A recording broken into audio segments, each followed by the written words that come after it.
Welcome to the Music is the Best podcast with Sean and Tyson.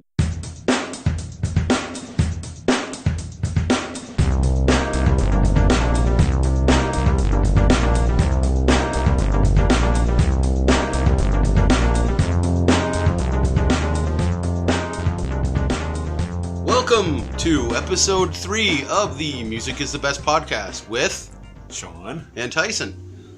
Today we're going to be talking about pretty much exclusively one of our favorite bands of all time. This comes on the heels of their recent induction into the Rock and Roll Hall of Fame, and this band is known as Yes. Let's talk about the induction. Well, basically, you had, when they performed Roundabout, they had Geddy Lee, of course, from Rush, playing Roundabout with them on the night, and that was actually pretty awesome. Yeah, Geddy actually, and Alex Lifeson from Rush actually did the induction speech, which is kind of cool. Yeah. Of course, after that, various band members, starting with John Anderson, gave their speeches. Rick Wakeman, though, actually launched into stand-up comedy mode. Now, Rick Wakeman being, he's considered the keyboard player for the classic version of the band. He's been in and out several times, throughout the 70s and the 90s and the 2000s. Last time he left pretty much with John Anderson. The band that was inducted was actually the Union lineup, which consisted of what you would call the sort of the classic lineup of Yes, which is John Anderson, Bill Bruford, Rick Wakeman, Steve Howe, Chris Squire. That's the classic lineup. Along with Alan White. Alan White as well. But I'd say he kind of more falls into the other half of the Union, which was the 90125 lineup with Trevor Rabin and Tony Kaye and Alan White. Well, Alan White kind of straddles the line because, he started in 1972 and has been there ever since. Longest tenured member of the band, which has a very complicated lineup history. As of right now, after this Rock and Roll Hall of Fame ceremony, there is now officially 2 Yeses on the road.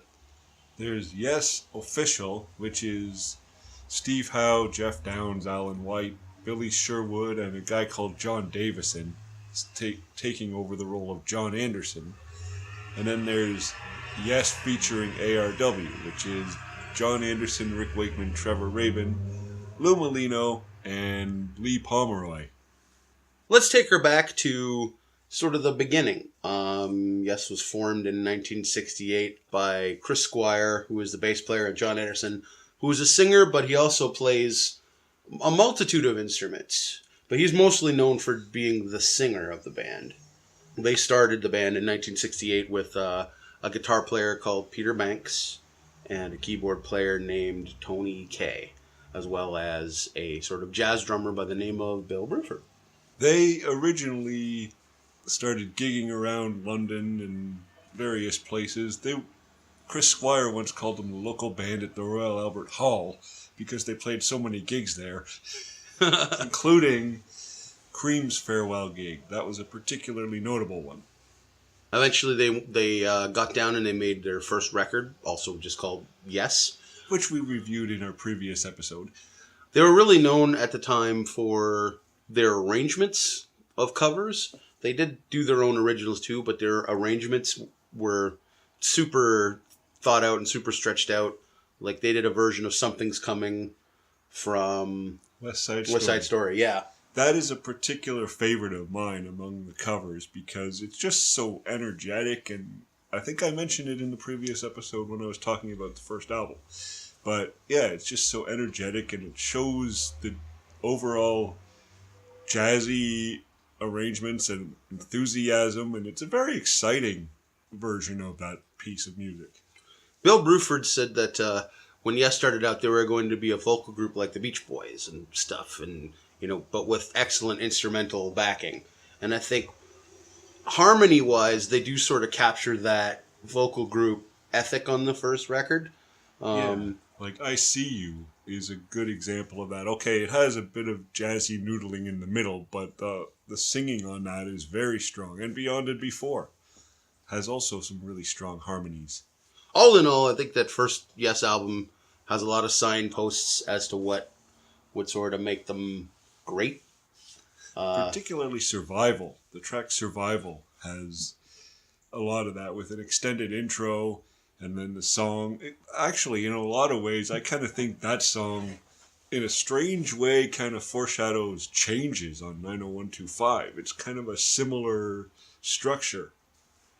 So moving forward, they start working with an orchestra, and the guitar player, Peter Banks, decidedly unhappy with that move because the orchestra would be coming up with parts that he would be playing on guitar. He felt he was being sort of made redundant, and he wasn't wrong. I think he was being sort of pushed out of the band, maybe personality-wise. Now, the one thing that we can say about Yes is that they're not shy with getting rid of band members they don't feel are working out or that are kind of holding them back creatively.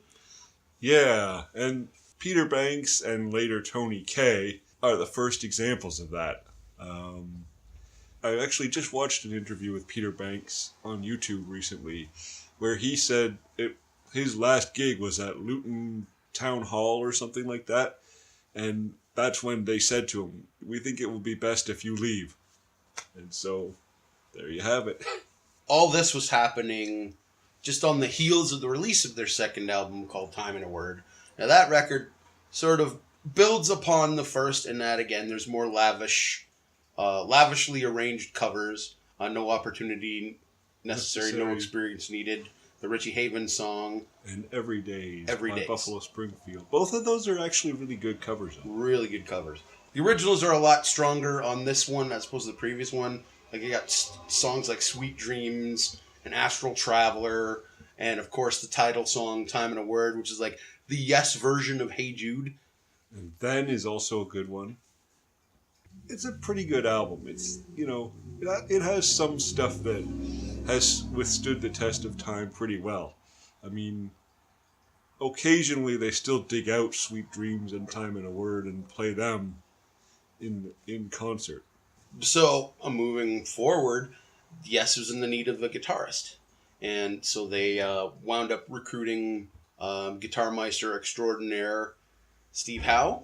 Who actually, although not playing on Time and a Word, appears on the US version of the front album cover.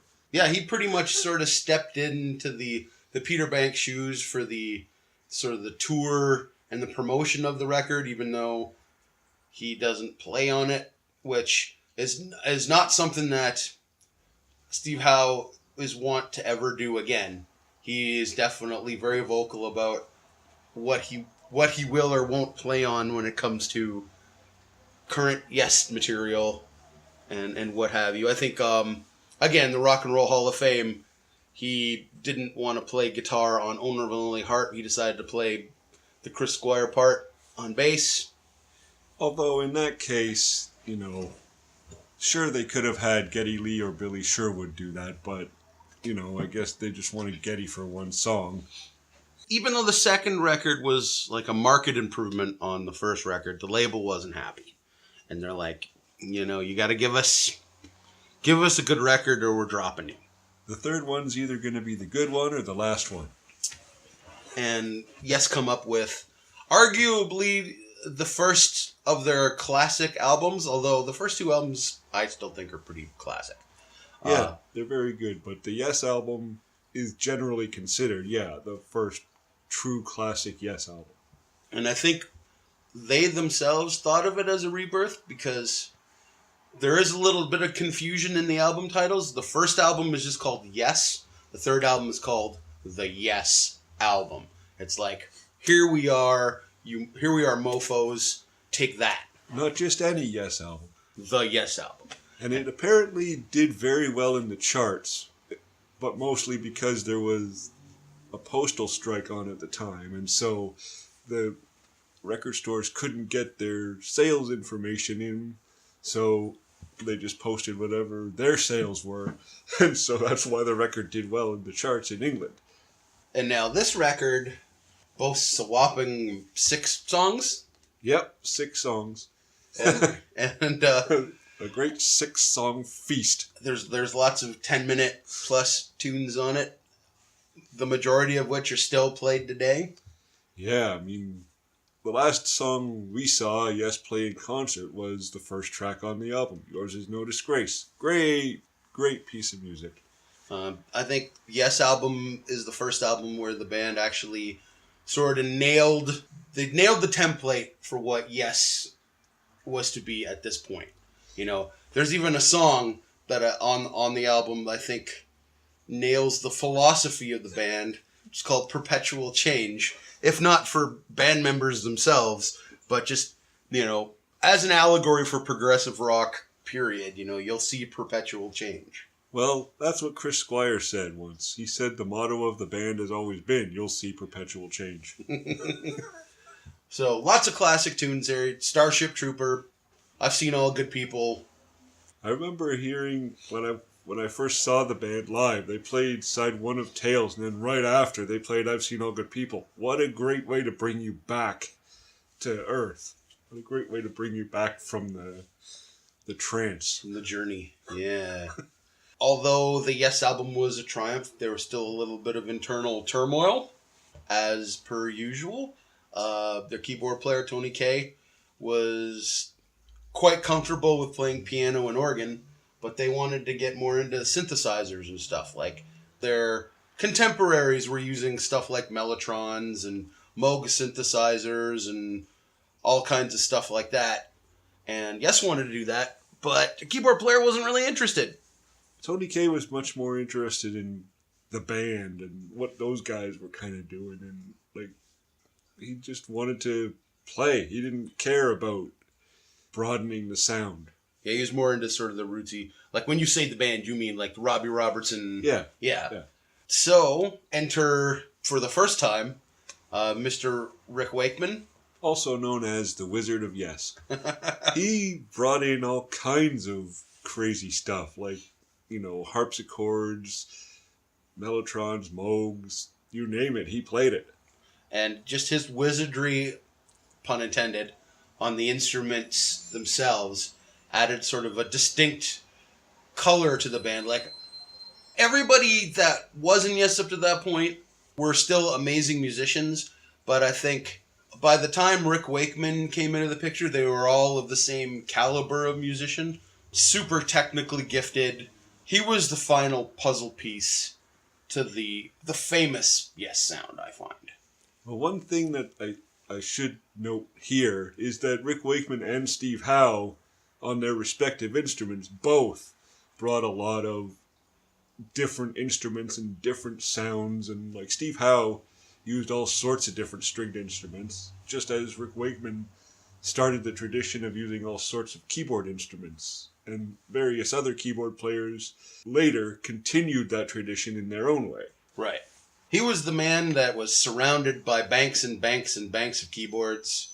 And, well, Steve Howe would do that too. I mean, he had his guitar holder where he could have his hollow body around him to play one guitar and then reach around really quickly to play on the Dan Electro. Just for various different sections in one song. Then sit down at the lap steel and play some slide for a little bit, then get up and play his regular guitar. Like at the Rock and Roll Hall of Fame, he did it. He had, during Roundabout, he had 2 different guitars he was using. Yeah, well, case in point.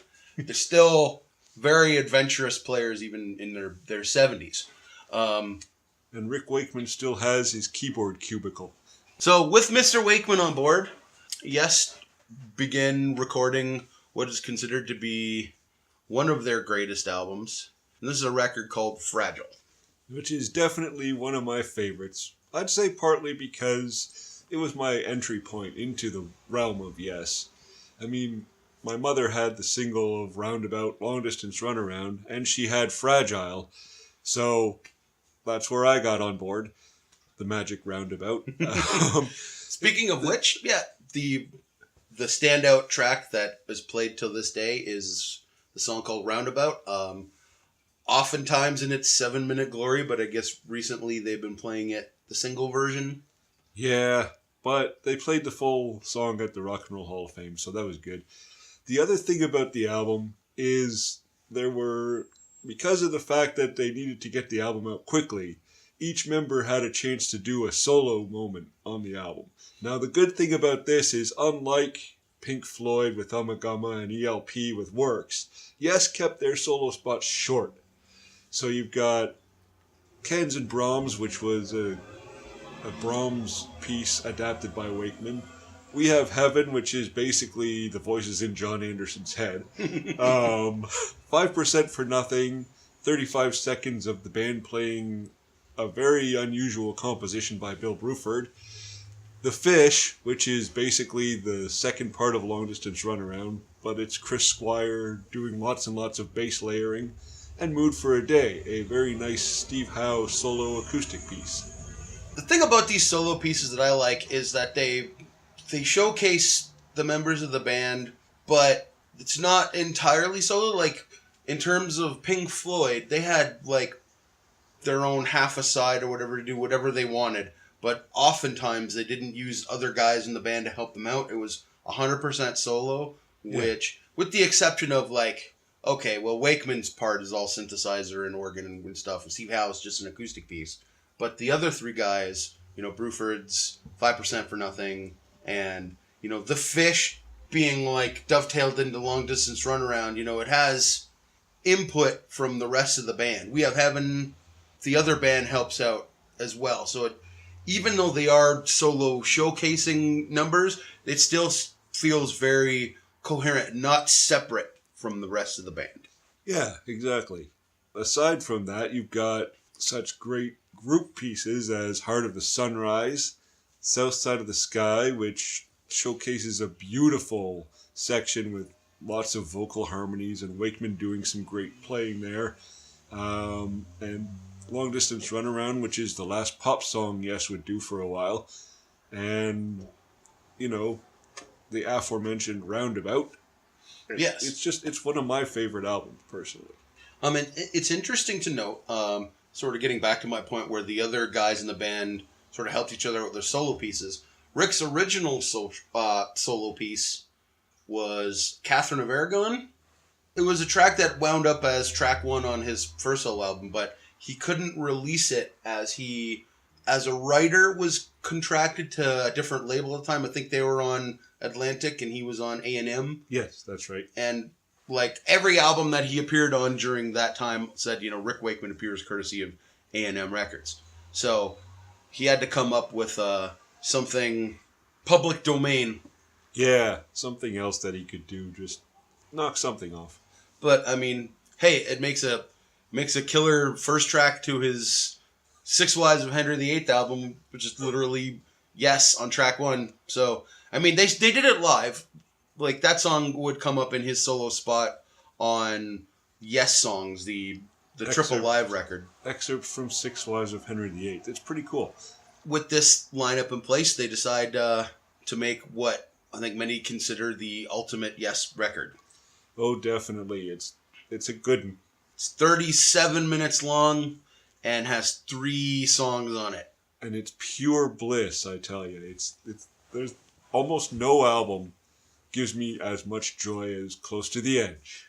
Released in late 1971, maybe early 72? I think it was later in 72. Fragile was recorded in 71, but released in early 72. Okay. Close to the Edge a few months later. So Close to the Edge, they nailed it. Well, the first track is 18 minutes, 4 sections, and just, it starts off with this chaotic jam, then goes into a kind of statement of the main theme of the piece, and then it goes into the part where the singing starts, and that carries on for a few minutes, and then all of a sudden you're in this really gorgeous section called I Get Up, I Get Down, with harmonies and counterpoint vocals and church organs, and oh man, it's beautiful. And then, coming out of the church organ solo, we get into this triumphant Hammond solo from Wakeman, and then it's just this really triumphant and absolutely joyful ending. And then you flip the record over. The first thing you hear is one note, and then he goes, okay. And then it just goes from there. And when it suddenly gets into this jangly, strumming, I think it must be a 12 string, and then you got a pulse going da da da da da da, providing the rhythm, and John Anderson singing his usual lyrics, and it's so, again, so joyous. We should probably take time to talk about Anderson's lyrics. Extremely poetic, really hard to decipher, perfectly suited for the music that he's singing over. Like, his voice and his lyrics just add that dimension that the rest of the band, it's all part of the same tapestry. It's hard to picture. You can attest to this with, the last two singers in the band that aren't John Anderson, is that's a certain element of the band that is sorely missed, is the very poetic, very spiritual lyrics. Well, they were often said to be, the way he sang and wrote, was said to often be just him trying to have his voice as another part of the orchestra. It's an excellent way to put it, because his voice is very, very distinctive, very, very high. He's got like a high rasp to his voice, but it's not unpleasant. It's not like a Tom Waitsy rasp or a Howlin' Wolf or a, Captain Beefheart kind of rasp. It cuts through the frequency. You would almost say it soars. It soars through songs. The great thing is, if you listen to the way John Anderson sings all these older songs, and then you listen to, say, John Davison, there's no comparison. John Anderson has the feel for these songs. Right. After End You and I, you get Siberian Catru, which is the most straightforward, the closest thing to a straightforward rock song on the album. Again, though, still clocks in at about 9 minutes. Yeah, and it's got harpsichord breaks and lots of intricate arranging, and it's pretty kick-ass. When they perform this live, this would often be a concert opener, and they would start by playing a recording of the Firebird Suite.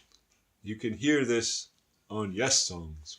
And when the orchestra part hits its crescendo, the band would join in, and then they would play a fanfare themselves that's sort of linked to the Firebird Suite. And then the crowd goes wild. So yeah, Close to the Edge. Fantastic album. Like, it is probably the best Yes album. When Bruford left, that planted the seeds of dissent in Wakeman himself, which was very evident on the next record. Backtracking, though, enter drummer Alan White, who joined the band on a moment's notice, learned their complete set in 48 hours, and was touring with them. Now, apparently, from all accounts, he started out amazing and got sort of worse as it went on, but his position in the band was sealed. So Yeah, I mean, apparently Alan White once said Chris Squire threatened to throw him out the window if he didn't join the band. And Alan White had a pretty good pedigree of musicianship. He played for John Lennon on the Imagine album and was a Plastic Ono Band member. Yeah, Alan White played with John Lennon and George Harrison. He played a little bit on All Things Must Pass. Yeah. The shows surrounding the Close to the Edge tour were resounding success. Yes, recorded that tour for posterity and eventually released the whole thing as a unheard of at the time triple live album. Yes, they did. And speaking of doing it big, how do you top an album that only has 3 songs on it that's under 45 minutes? You make an album that has only 4 songs on it that's just about under 80 minutes. It's a double album, 1 song on each side. Yeah, Tales from Topographic Oceans. This is where the Yes backlash started. Also inside the band as well as outside the band. Yeah, 4 20-minute long songs. Not all of it was as meticulously worked out as the previous album. A lot of it was just jamming. Oh, that sounds good. Let's stick that in. As a result, it was providing moments of dissatisfaction for Rick Wakeman. He was into the crafting new stuff, but not so much the padding out of material. The songs could have been great 7 or 8 minute long songs as opposed to mediocre 20-minute long songs. Well, that's the thing. Even within some of the 20-minute songs, there are some great bits that would have made just that section would make a good song of its own, and then that section would make a good song of its own. And if they'd have done that, just made some good songs out of the song ideas they had, but still, even though it is such a sprawling epic and it's flawed, I still love it. It's like absolutely up there for me as one of my favorite albums of all time. This was around the time, we'll say 1974. Ultimately, dissatisfied with the direction, Rick Wakeman made his first exit from the band. Yeah, and, you know, in a way, who could blame him? Because if you don't really like what's going on in a band, if you're not having fun, why hang around? Eventually, they got a Swiss keyboard player named Patrick Moraz, who also ended up later on joining and then suing the Moody Blues. But no, he was in Yes from 74 to 76. Rick Wakeman sort of spoiled Yes for keyboard players, because at that point on, they had to get super technical, super musicians, like whizzes behind the keyboard. Now, Rick was more or less classically trained. I mean, Moraz was too, but Moraz's background was more in jazz. So This next lineup of Yes was more of a fusion-y kind of Yes. Yeah, it's definitely much more aggressive and hard-edged, and one part of the Gates of Delirium is like a musical depiction of a battle. Yes. So the seeds of the Relayer album lyrically were laid back in Tales from Topographic Oceans. Moving forward, while also moving back, they decided to go back to the 3-song album format as Close to the Edge. The epic, in this case, being, as Sean mentioned, The Gates of Delirium, which was basically a song about war. Based on War and Peace, apparently. And if anybody was going to put War and Peace to music, it would definitely be Yes. Or the Bible. Put the Bible to music. Right, suckers, I'll show you. Flipping the record over on Relayer, you get Sound Chaser, which is the craziest piece of music the band ever did. Very, very aggressive, very harsh. Again, very fusion. Even the vocal harmonies, they're fantastic, but they're very abrasive. Also, you get Steve Howe doing sort of kind of what he did on Mood for a Day, like flamenco-style guitar playing, but electric, which is very, very harsh and abrasive. And after that, you've got To Be Over, which is just, oh man, that's a gorgeous piece of music. After all the aggression being thrown at you, it's like sitting in a warm bath and just going, taking a nice step away from the war and the aggression, and, you know, you're happy it's to be over.